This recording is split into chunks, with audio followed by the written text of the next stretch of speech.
Hello, I'm true crime author Judith A. Yates, and this is my video series, Best True Crime. Hey everyone, and welcome to Best True Crime. In this episode, we look at North Myrtle Beach's only cold case. Was Shawn Neal murdered by a serial killer? This is the story of Shawn Marie Neal, a mommy, a soldier, a daughter, and a sister. Here's Shawn with her little girl. She never got to see her baby grow up. Shawn lost her life on June the 2nd, 1996, at the hands of what might have been a serial killer.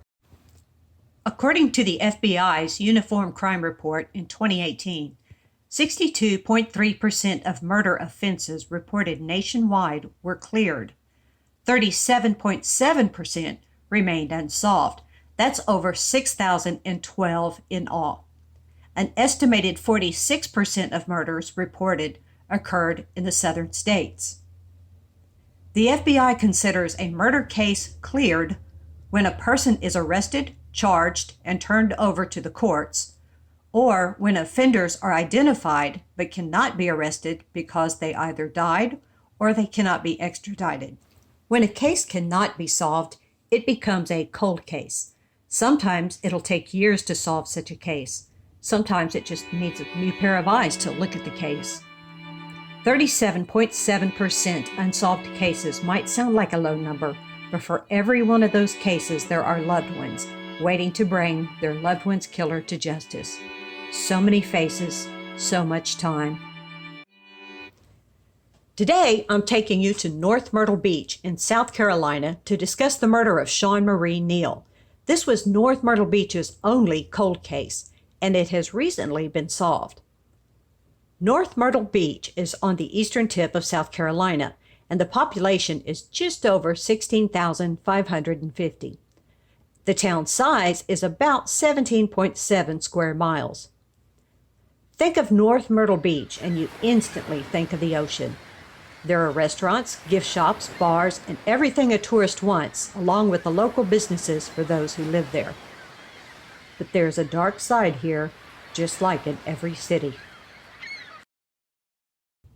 It was August the 2nd, 1972, when baby announcements announced the birth of Shawn Neal.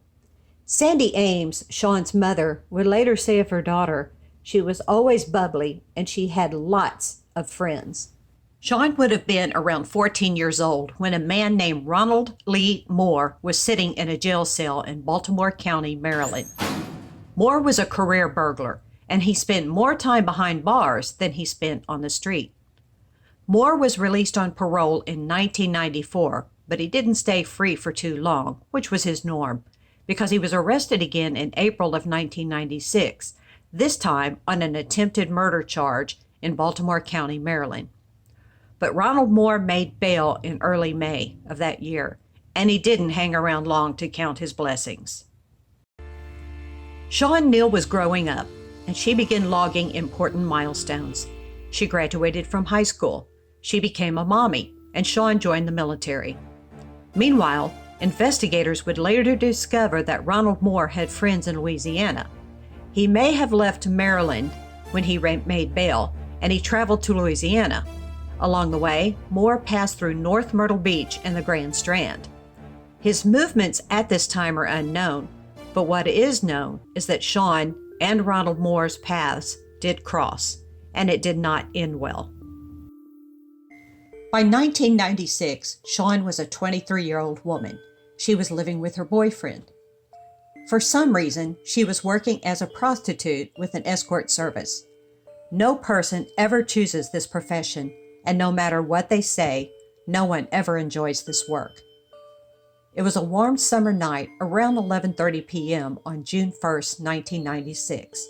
Shawn had gotten a call from the escort service. She had a client. Shawn drove her 1996 Dodge Avenger to meet a man named Don Gibbons at the designated apartment in North Myrtle Beach. The next day, June 2nd, her boyfriend called police to report Shawn had not returned from seeing Gibbons. Lieutenant J. Phil Webster of the North Myrtle Beach Public Safety officers drove to the condominiums where Shawn was to meet Gibbons. Now, these condominiums were located on a quiet residential street. On one end of the street was a dead end, and toward the other end of the street was a somewhat busy business area. Webster knocked on the door of the apartment but did not receive an answer. Upon entering the apartment, he observed a woman's shoe turned over and upside down. Lieutenant Webster then drew his service weapon, peeked in, and learned what happened to Shawn Neal. In front of me is this beautiful ocean that you can hear just roaring in, this beautiful sandy beach. And behind me you see these condominiums. They're called the Windy Shores 2. We are in North Myrtle Beach, and this is where Shawn Marie Neal, only 23 years old, took her last breath. From viewing the crime scene, it was determined that Shawn Neal had been first struck over the head, then strangled until rendered unconscious. Then her unconscious body had been hung from a door until she would eventually die. She had not been raped or robbed. She had all of her jewelry. Officers also learned no one had registered to use the apartment for a week. Shawn's 1996 Dodge Avenger was located parked nearby in a parking lot at 35th Avenue South. Police believed it may possibly have been taken on a joyride by the suspect. Ronald Lee Moore was arrested in Baltimore 5 days after Shawn was found dead. This would not have any bearing on Shawn's case until much later. A bedspread and a towel from the condominium had been found about a quarter-mile away from the scene of the murder. It was tested for DNA, but there were no results. Despite hundreds of interviews, crime scene searches, lab testing, and thousands of hours invested into the case, Shawn Neal's death became a cold case.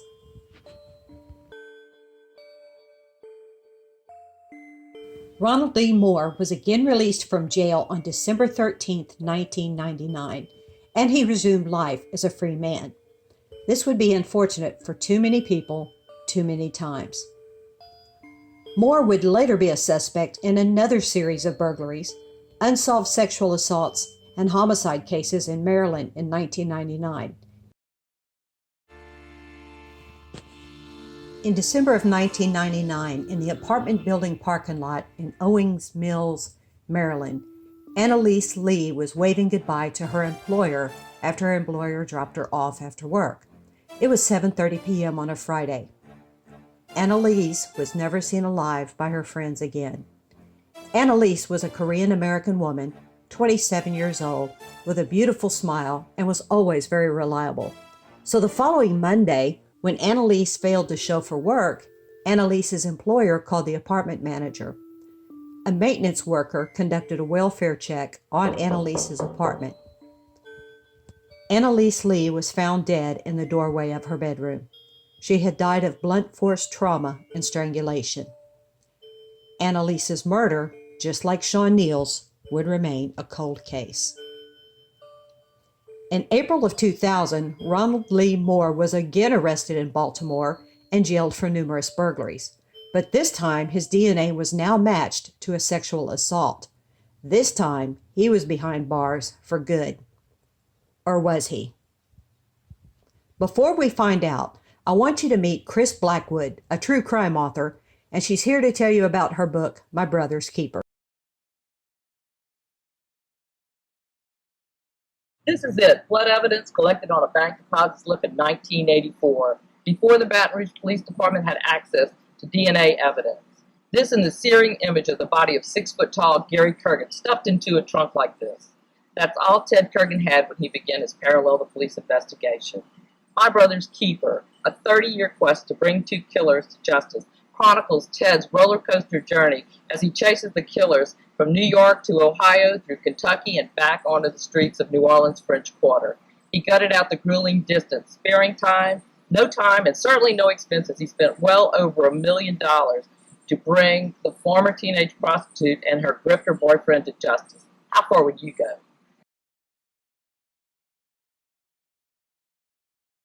In April 2000, Ronald Lee Moore was sitting in jail for numerous burglaries, and by now his DNA was matched to a sexual assault. But in November 2007, the Baltimore County Department of Corrections accidentally released Moore, but then a warrant was issued for his arrest.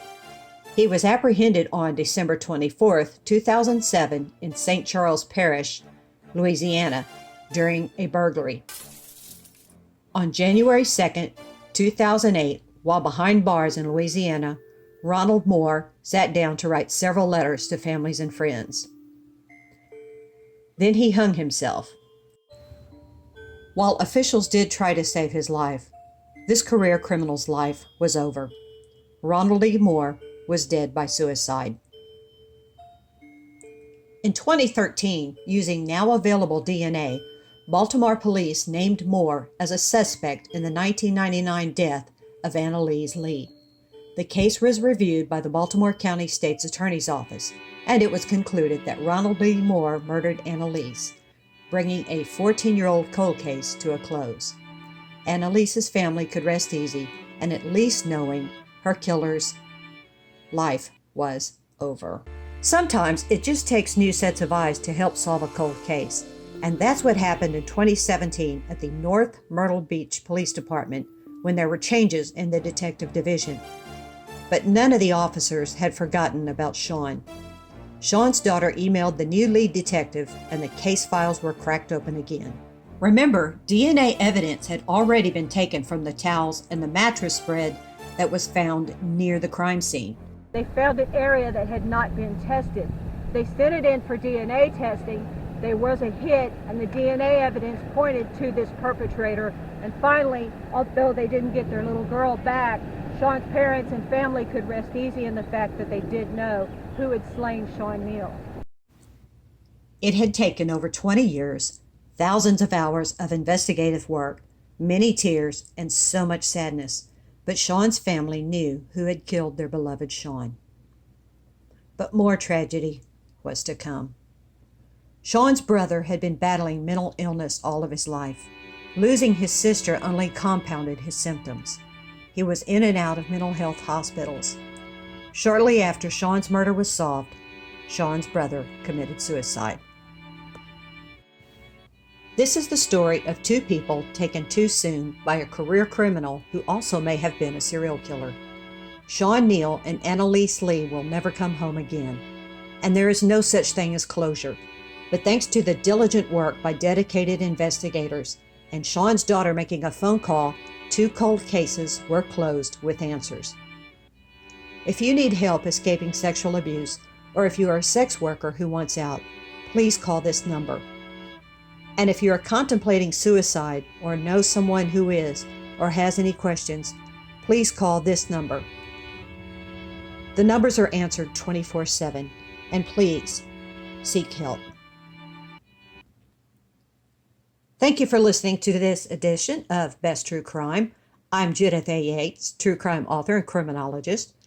Please be sure to like our video and also subscribe for more editions. And please visit my website at www.judithayates.com. I'm true crime author Judith A. Yates. You've been listening to my video series, Best True Crime. Thanks for subscribing, and be safe out there.